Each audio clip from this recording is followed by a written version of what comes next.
Welcome to CandleLight Audiobooks. Chapter 31. Director Hopper had an expectant look on his face after he finished speaking. Naturally, the reporters turned to look in the direction Director Hopper indicated, and were all stunned silly. Luna was wearing a magenta dress made of lace today. The cut of the dress perfectly emphasized her mesmerizing waistline, and the neckline exposed her elegant collarbone. The color was even harder to pull off than pure red. Although the design was exquisite, the dress would only look tacky or even scary on most people. But the dress looked as if it had been made just for Luna. It made her so beautiful, she dazzled everyone. Luna had personally felt that she couldn't pull off the dress when the stylist had picked it out for her, and she had only been convinced after she put it on. As expected of Glory World's godly hand, his eyes were just too keen. Just one look at her, and he already knew her better than she knew herself.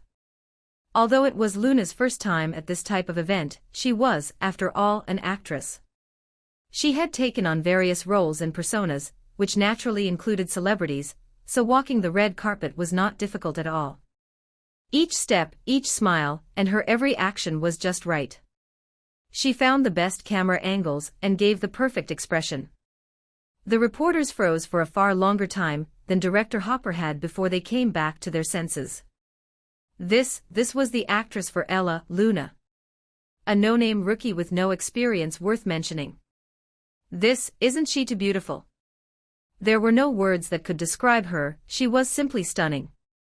Just a moment ago, they had actually tried to push Director Hopper into declaring who was the bigger beauty between Mia and Luna.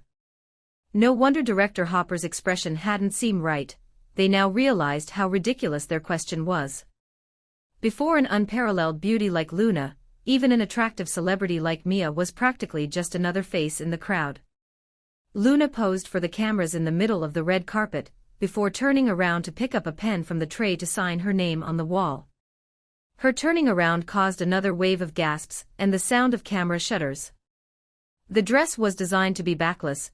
When the stylist had chosen it, the aspect had factored heavily into his decision. Luna's shoulder blades were too perfect, one could say that they were the sexiest part of her body, and it would be a real waste to cover them. Female celebrities who walked the red carpet tended to especially reveal cleavage to attract attention, but Luna had taken an alternate route, elevating her far above the rest. After burning through countless rolls of film, it was time for the interview. The reporters today were very pitiful. They had initially prepared questions like, "Do you think your looks are good enough for the role of a vixen like Ella? Who do you think is prettier, you or Mia? Rumor has it that you received the role through unofficial channels. What was the reason for it?" Now they couldn't use any of those questions. Anyone who wasn't blind could tell that nothing had happened behind the scenes. Her face was convincing enough. She was the most suitable person for the role of Ella. The reporters started asking questions. "Miss Brown, if I may ask, the dress you're wearing is a Jonathan Lagerfeld design. Is it a custom piece?" Luna froze. This dress was designed by Jonathan Lagerfeld. She had actually casually put on a dress worth millions. Demon King Lu, can you not be so devious?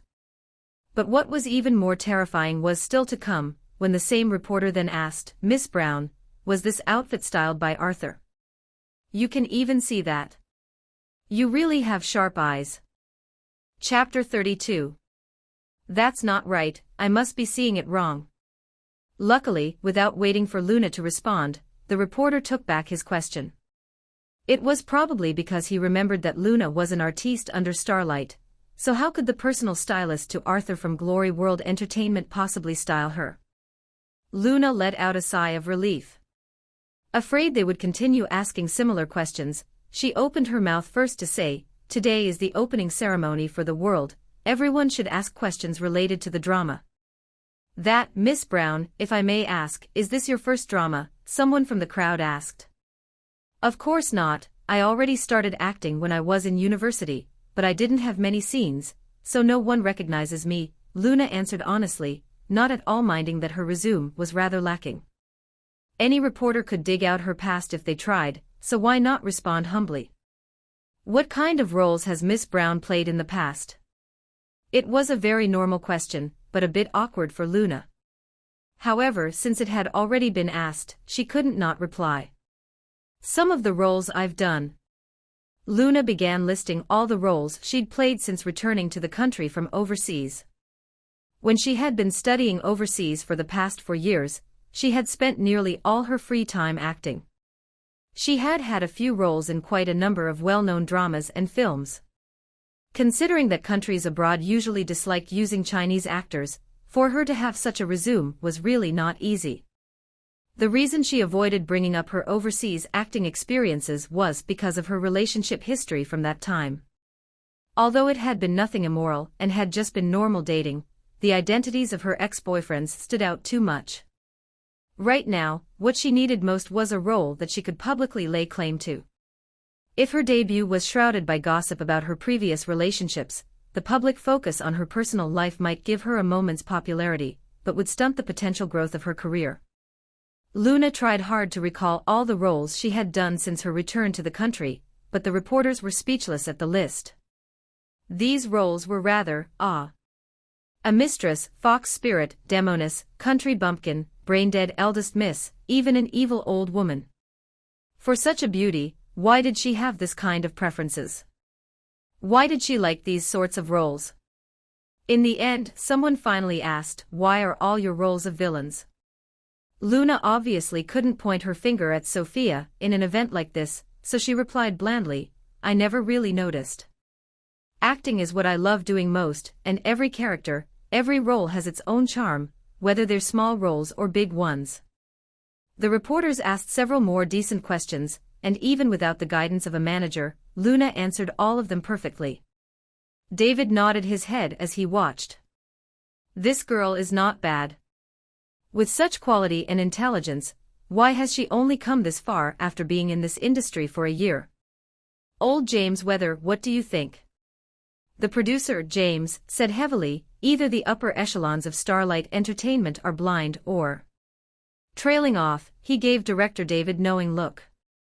Clearly, someone in Starlight was purposely suppressing her exposure. Director David looked sympathetic.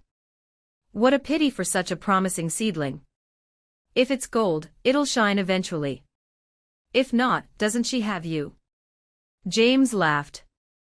At that moment, Emma's nails were digging into her palms, her face twisted at this intolerable scene.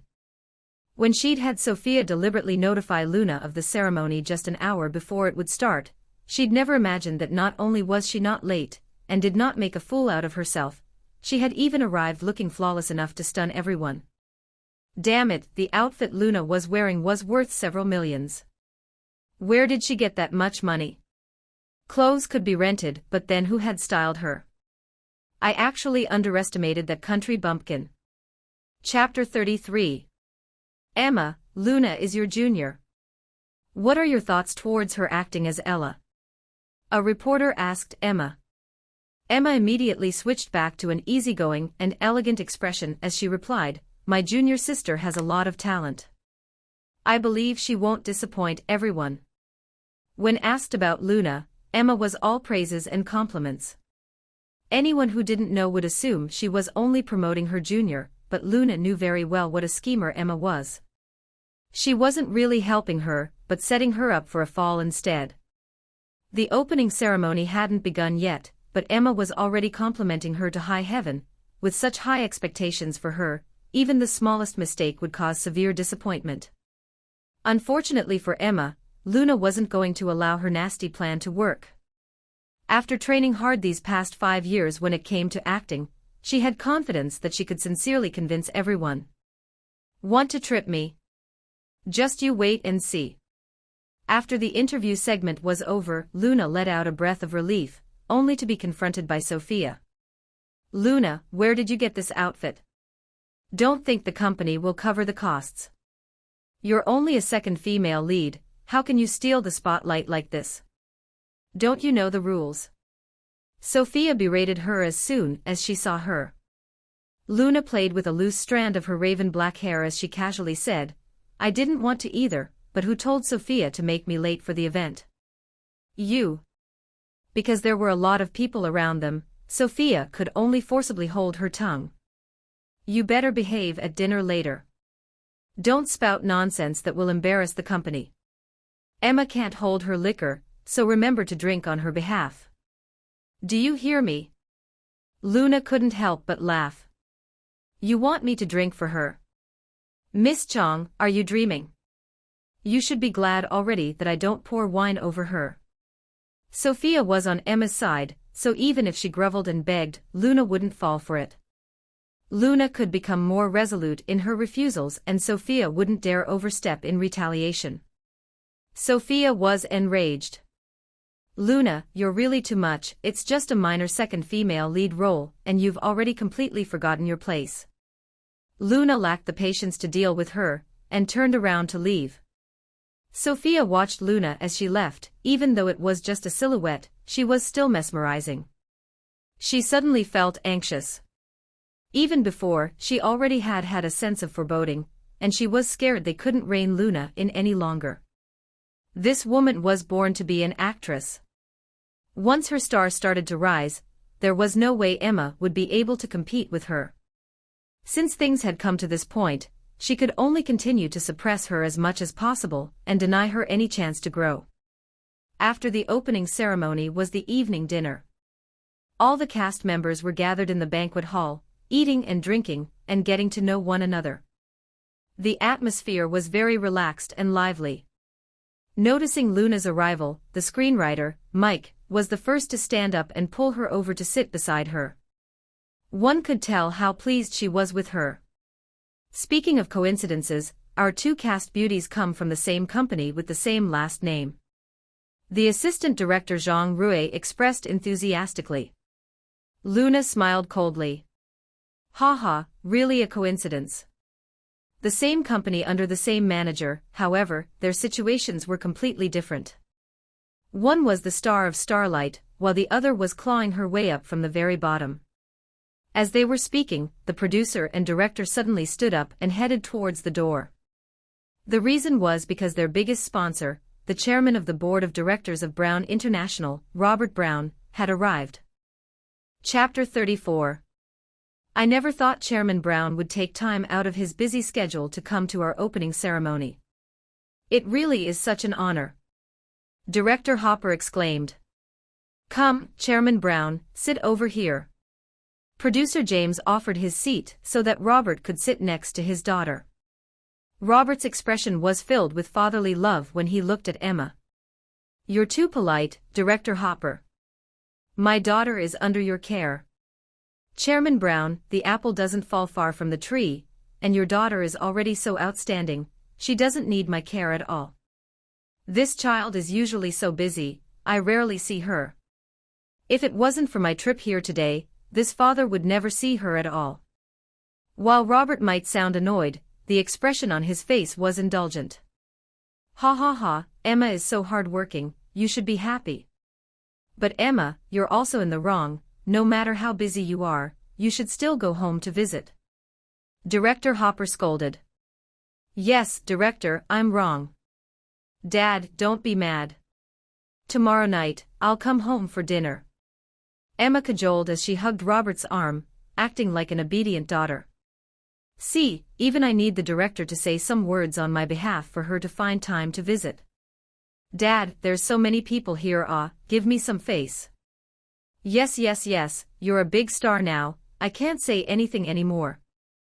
Luna thought she had already steeled her heart, but seeing this good show put on by this benevolent father and filial daughter, her chest felt so stuffy that she wanted to run away. While her emotions were in turmoil, she thankfully was able to maintain a serene expression. She breezily engaged the screenwriter sitting beside her in conversation, as though she had not noticed the commotion. She could pretend not to have noticed, but some people didn't feel the same. Robert's gaze was like a knife stabbing through her.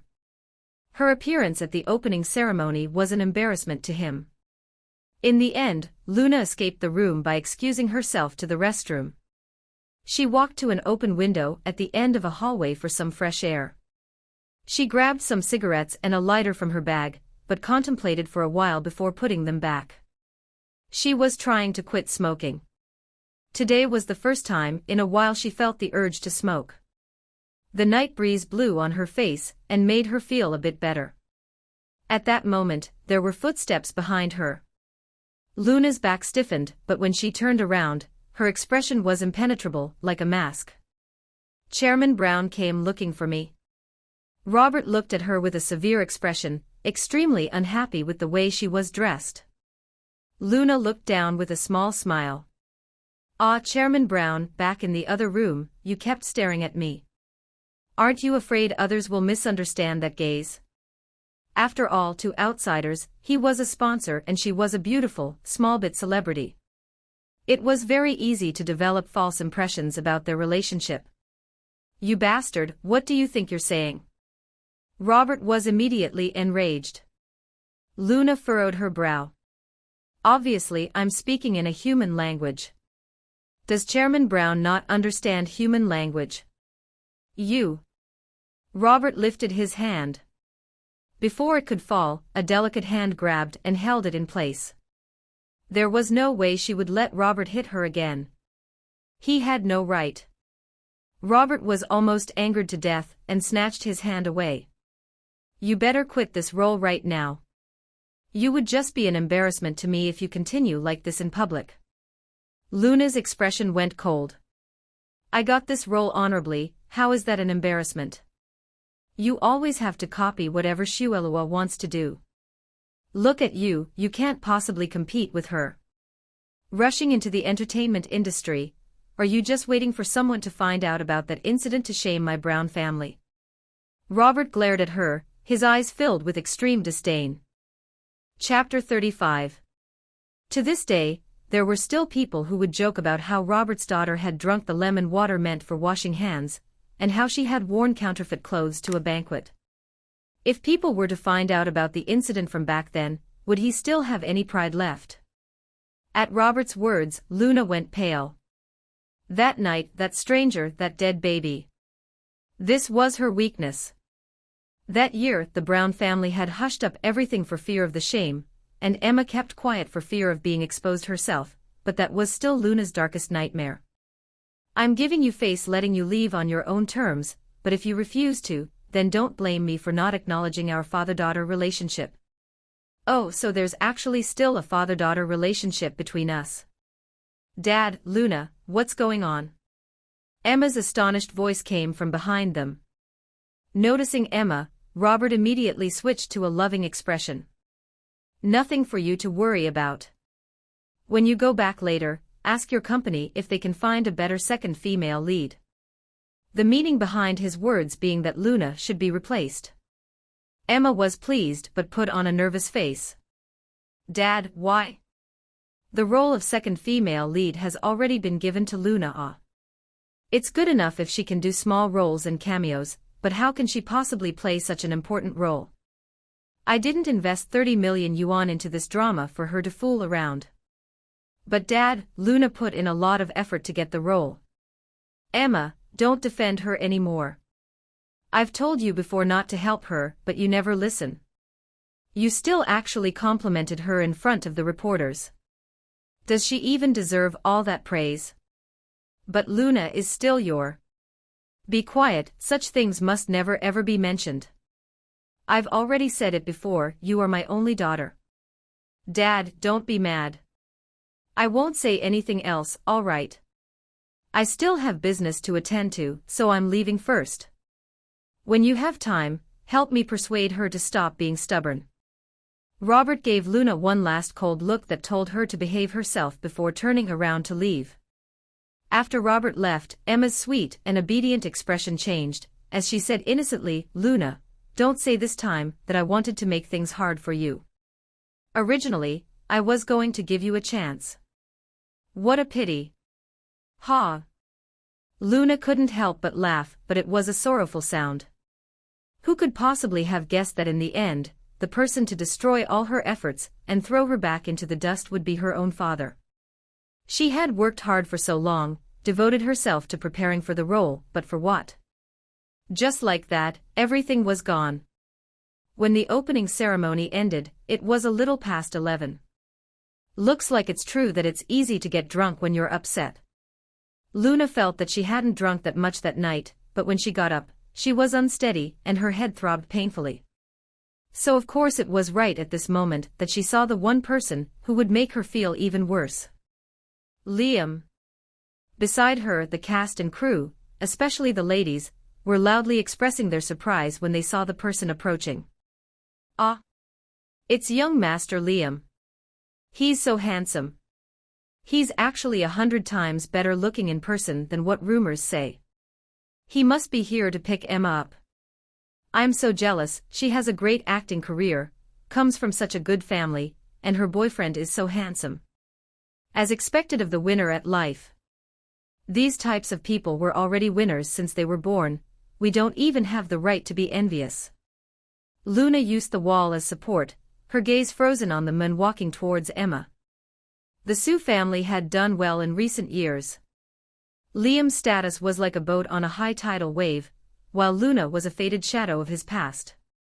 The boy back then who had been convalescing in the countryside due to his lung illness, who had become her warm and gentle Liam who would always read to her, that boy had already died with the passing of time. Chapter 36. Liam, why did you come? Didn't I say you didn't have to pick me up? Emma was like a little bird as she fluttered happily over to her man. I was worried. It's raining outside. Liam took off his jacket to drape over her, his gaze unhappy. Why are you wearing so little? Emma's expression was as sweet as honey. Oh you, how old do you think I am? You still treat me like a child. Luna was unsteady as she pressed against the icy cold wall, and felt that she was really unlucky. All night, if she wasn't witnessing the parental love directed at Emma, then she was a spectator to Emma's love life. As if this wasn't enough, Emma purposely grabbed onto Liam's arm, and led him towards her, saying warmly, Junior sister, I can tell you've drunk a little too much. How about we leave together? I'll have my boyfriend drive you back. Emma intentionally emphasized the word boyfriend. Only then did Liam notice Luna. The moment he saw her, his pupils contracted. Luna. It had already been a long time. They hadn't met even once during those years that she was gone overseas, and after her return, he had only seen her from afar when he picked Emma up from the company a few times. He was not prepared for what he saw. She had changed so much that he almost couldn't recognize her. That girl who had always worn braids and floral dresses in the past had somehow become a woman who could capture the hearts of all men. Noticing Liam's gaze on Luna, a trace of hostility flashed through Emma's eyes as she tugged on his arm. Liam, what do you say? Liam then came out of his reverie and immediately nodded his head. Yes, let's go together. Junior Sister Brown. Junior Sister Brown. Are you all right? Emma pretended to be worried. Luna waved her hand and shook her head. Because of the alcohol, her mind was growing more muddled, her heart was beating faster and her blood was rushing backwards. It felt as though there was a beast roaring inside her body, wanting to break out and tear the two fake faces before her to shreds. No need. Luna stumbled in the direction of the bathroom before she lost control. Emma smirked at Luna's sorry-looking escape, but when she turned around to face Liam, her expression was one of hurt. Liam, Luna doesn't seem like she wants to forgive me. I already worked so hard to make it up to her. In the company, I tried to take care of her, and yet she shows me a face like that. I really don't know what else I can do. Don't worry, Luna is always like this. Give her time and she'll eventually forgive you. Liam consoled her in a soft voice. Outside the hotel, ladies from the crew were excitedly admiring Liam's high-end car. I just checked, this Maserati is worth at least 10 million, it's so expensive. I also want to find a rich boyfriend, just how many years will it take me? More importantly, he's so handsome. So many celebrities marry rich, but they're all too fat, middle-aged men, seeing that really turns my stomach. While everyone was gossiping, they all saw Liam and Emma leave the hotel together. A good-looking couple standing together really drew the eye. Everyone watched enviously as Emma, with Liam's jacket draped over her, stepped into the luxurious car, and only after the car was out of sight did they release longing sighs.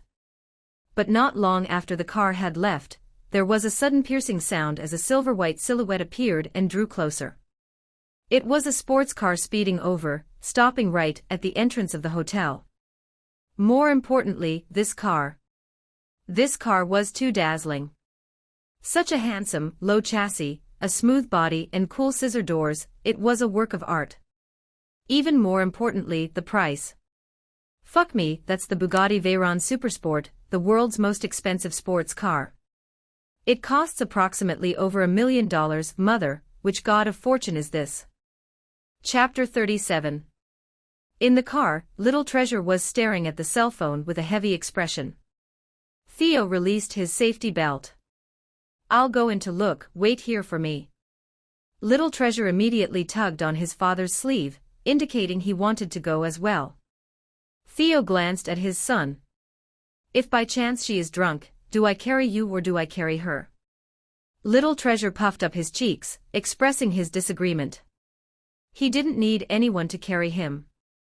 Theo's expression darkened. How unfortunate, after what happened last time, my trust in you has hit rock bottom. I don't believe that you can take care of yourself. If it happens again, even I cannot handle the consequences. Do you understand? Little Treasure drooped his head, looking dejected. Realizing that he had been too harsh, he tousled his son's hair. I'll be back soon. Old Zhang, drive the car to the underground parking. Yes, young master. Under the gazes of the crowd standing at the hotel entrance, a car door opened and a man stepped out. He was wearing a whole suit of steel gray, and his body was like that of a jade statue, exuding tremendous pressure. Ah, it's Goldberg. Theo, ah. Just now we were wondering which god of fortune it was going to be. Who knew it was really the god of fortune? I say, besides the god of fortune, who else can drive such a luxurious car? Compared with Master Theo, the Johnson family is practically nothing. My God, hold me. I'm so shocked, I'm about to faint. I only saw him once in a magazine. Who knew that by coming here, I would see the real thing? I really want to get a signature. Sign my panties. Those famous, good-looking actors can only kneel down before our Master Theo. If he ever entered the entertainment circle, who would even bother with those small fry? Dream on, just encountering him like this from afar is already worth a person's entire lifetime of luck. You even want him to enter the entertainment circle so you can admire him every day. Even after that person had entered the hotel, the crowd standing outside the entrance still did not disperse, and was still gossiping like before. Big Boss Goldberg has never gone anywhere without prior announcement. I wonder why he came alone to the hotel so late at night. What did he come here for? Who knows, it's not like he came here to find a woman. What a pity. He's such an outstanding man but doesn't get close with women. Why do you think he doesn't get close with women? He likes men. That's nonsense. If he liked men, where did his son come from? I think Master Theo is a sentimental person, and is still hung up on his child's mother. He must have loved her so deeply that he remained celibate all these years. When Theo reached the top floor of the hotel, he realized that the cast and crew had already left. The crowd just then must have been the last batch of people, but he still did not see Luna. He continued down the hallway trying to find her as he called Luna's number once more. She was still not picking up the phone. As he passed by a restroom, he suddenly stopped walking. From the restroom, he could hear the faint sound of her ringtone. He stood there and listened for a moment and realized the sound came from the women's restroom. Theo hung up his phone, and the sound from the women's restroom also cut off. After finally finding the person he was looking for, he let out a breath of relief, before creasing his eyebrows. He had no choice but to enter the women's restroom to find her. Her cell phone had rung so loudly yet she had no reacted. It seemed she must be quite drunk. Luna? He tested by calling out, but there was no reply. He stood between the men's and the women's restroom, and pinched the skin between his eyebrows. His expression was the same one he wore when working on a billion-dollar deal. A few seconds later, his long legs stretched forward as he headed towards the women's restroom. Chapter 38. CEO Goldberg was lucky, because it was very late at night, there was no one else in the women's restroom. He immediately saw that Luna was extremely drunk as she sat on the floor, leaning against a cubicle door. She had kicked her high heels off into different directions, and the contents of her bag were spilled across the floor. Her hair was hanging messily all over her face. She was a completely different person from when she had left, looking flawless. A flash of affection flickered in Theo's gaze as he went over to pick up her bag, and one by one, collected the things that lay on the floor. He then picked up her shoes, and put his arm around her waist to support her up. Just as he was about to carry her, Luna suddenly grabbed the cubicle door, refusing to let go. She looked alarmed and entirely drunk as she stared at him. "You are Theo. Theo." Luna was entranced at first, and then she abruptly bellowed, "You're a liar. Do you think I'm stupid? This is the women's restroom." Was this girl really drunk or pretending to be drunk? She seemed to still have retained some common sense. "I'm not lying to you. Liar. I won't go. I won't go with you." Drunk Luna was like a little hedgehog that had been scared by something, fully on guard. Luna utterly refused to leave, so Theo could only put down her things and try to coax her. "What do I need to do for you to believe me? Show me some ID."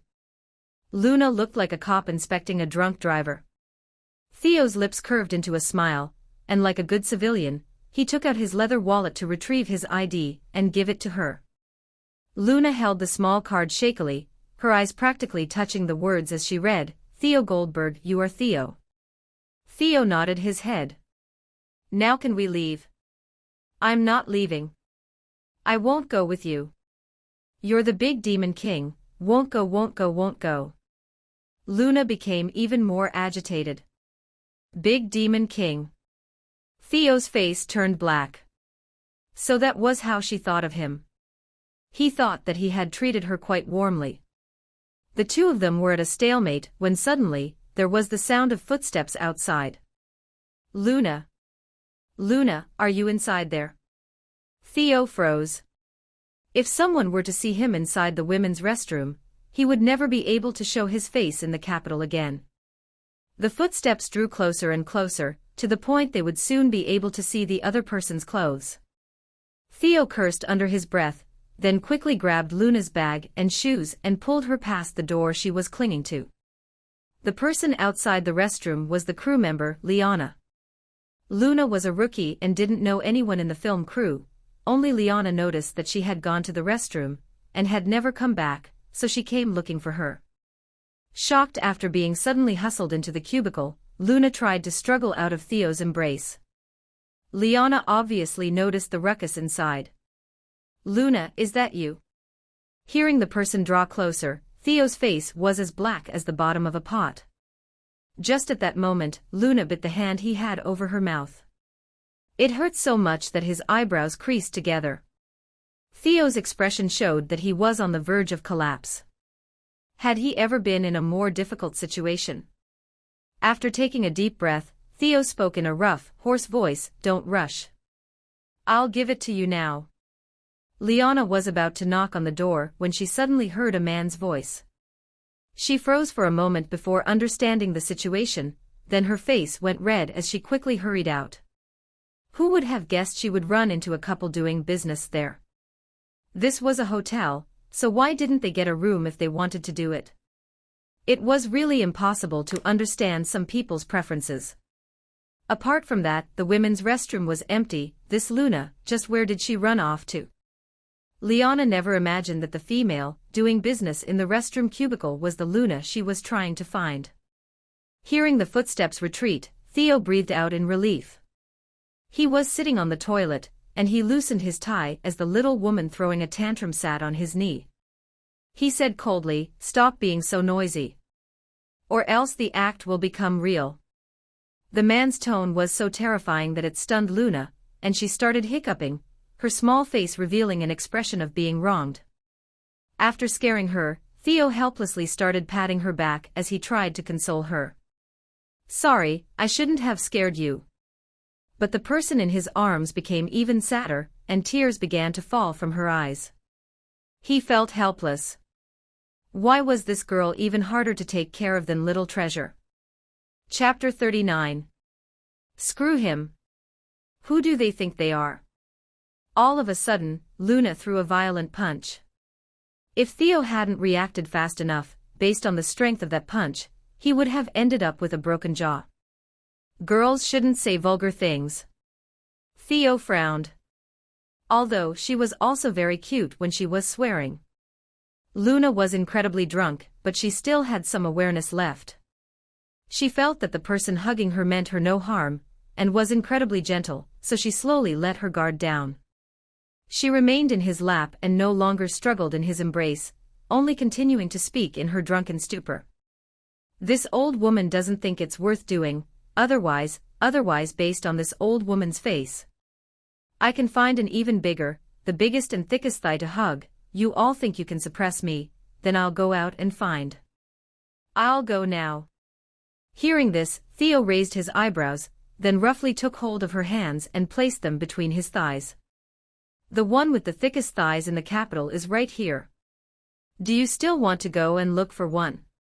Luna randomly squeezed the muscles in his thigh and felt around before exclaiming loudly, "Not thick. Not thick at all." Theo. He was actually given the cold shoulder because his was not thick enough. There was no way that any man would accept this. What was worse was that her hand had touched a place that shouldn't have been touched, and she had even patted him there. What is this, so annoying, it poked me. Her tone was filled with disdain. Theo's expression turned ugly. If he let her continue on like this, he might do something that would go against his morals. The person who had been outside was already long gone, so Theo immediately opened the door and carried Luna out. They reached the underground parking. The one who smugly opened the door for them was Cleo.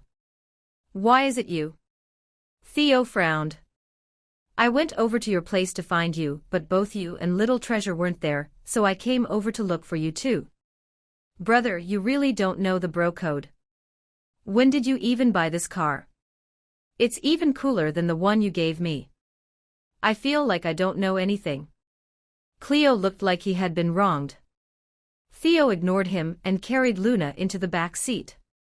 Cleo was sitting in the front, and turned his head to scrutinize Theo and Luna's disheveled clothing, his face that of a gossipmonger. "Where did you pick her up? Why did you take so long? Look at Little Treasure, he almost became the Amma Rock." Little Treasure had pressed himself against the glass window as soon as he had seen Luna. Theo was originally worried that Luna would be a rowdy drunk, but who knew that when Little Treasure approached her, she didn't react in any extreme way, only looked at him, and then hugged him like a comfortable pillow.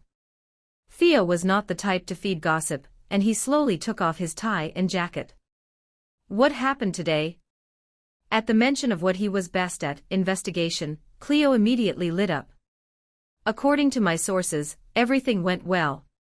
You even used Arthur, so of course Luna successfully wowed the whole crowd, and the media responded positively towards her." "Who did she see tonight?" Theo asked another question. Cleo tried to remember.